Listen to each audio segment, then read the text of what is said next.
Hi friends, welcome back to our channel crazies రావేస్ channel. ఈరోజు video వచ్చేటప్పటికి eggless spongy cake ఎలా తయారు చేసుకోవాలో ఈ వీడియోలో చూసేద్దాం. ముందుగా బేటర్ మిక్స్ చేసుకోవడం కోసం ఒక గిన్నె తీసుకొని ఆ గిన్నెలో ఒక కప్పు కాచిన పాలను అయితే తీసుకున్నానండి. సేమ్ అదే కప్పు బెల్లాన్ని యూస్ చేస్తున్నాను. బెల్లం మీ ఇంట్లో అవైలబుల్గా లేని వాళ్ళు బెల్లం బదులుగా మీరు షుగర్ పౌడర్ని యాడ్ చేయొచ్చు. ఆ బెల్లం అనేది ఉండలు లేకుండా బాగా మిక్స్ చేసుకోవాలండి. అలా బాగా మిక్స్ చేసుకున్న తర్వాత 5 టేబుల్ స్పూన్ ఆయిల్ తీసుకున్నాను. ఆయిల్ వద్దు అనుకున్న వాళ్ళు మీరు నెయ్యిని కూడా యాడ్ చేసుకోవచ్చు.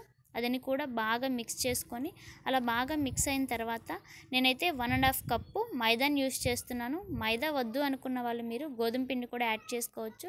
కానీ 1.5 కప్పు కంపల్సరీగా తీసుకోవాలండి. అవన్నీ కూడా ఉండలు లేకుండా ఒకే డైరెక్షన్లో కట్ అండ్ ఫోల్డ్ మెథడ్లో మీరు దాన్ని మిక్స్ చేసుకుంటూ ఉండాలండి.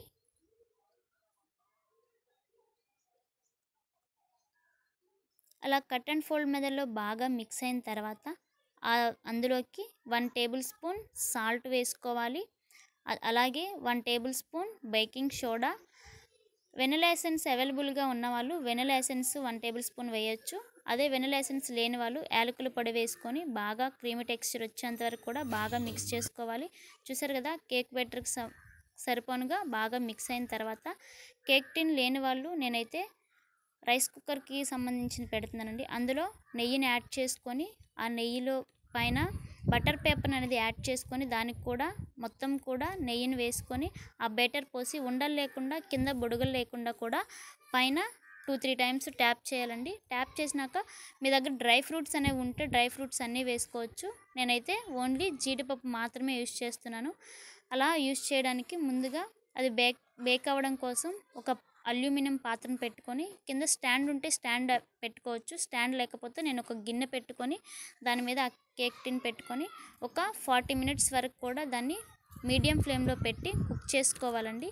ఒక 40 మినిట్స్ ఆగిన తర్వాత మూత తీసి ఒకసారి చూసుకుందాము. ఒకసారి చూసినప్పుడు మనము మీ దగ్గర నైఫ్తో అలా ఒకసారి గుచ్చితే మనకి అలా నైఫ్కి కనుక ఆ పిండి అనేది అంటుకుంటే మాత్రం ఇంకా బేక్ అవ్వనట్టు అనమాట. మళ్ళీ ఒక 5 మినిట్స్ పాటు మళ్ళీ లో ఫ్లేమ్లో పెట్టి కుక్ చేసుకుందాము. 5 మినిట్స్ తర్వాత వచ్చి చూడండి. లో ఫ్లేమ్లో పెట్టుకొని కుక్ చేసుకున్నాం కదా. 5 మినిట్స్ తర్వాత మళ్ళీ అదే నైఫ్తో మీరు అంతా కూడా బేక్ అయిందో లేదో చూసుకోవడానికి మళ్ళీ ఒకసారి గుచ్చి చూడండి. చూసారు కదా, మన నైఫ్కి ఏం అవ్వలేదంటే పూర్తిగా కుక్ అయిపోయిందనమాట.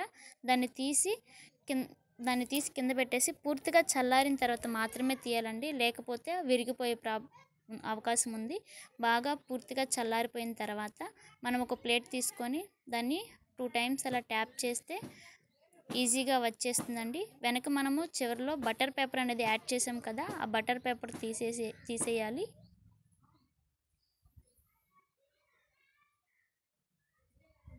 చూసారు కదా, కేకు చాలా స్పాంజీగా వచ్చిందండి. ఇంట్లోనే బేకరీ స్టైల్లో ఈజీగా చేసుకోవచ్చు. నేను చెప్పిన ప్రకారం చేస్తే మీకు చాలా ఈజీగా వస్తుంది. మీకైతే నచ్చింది అనుకుంటున్నాను.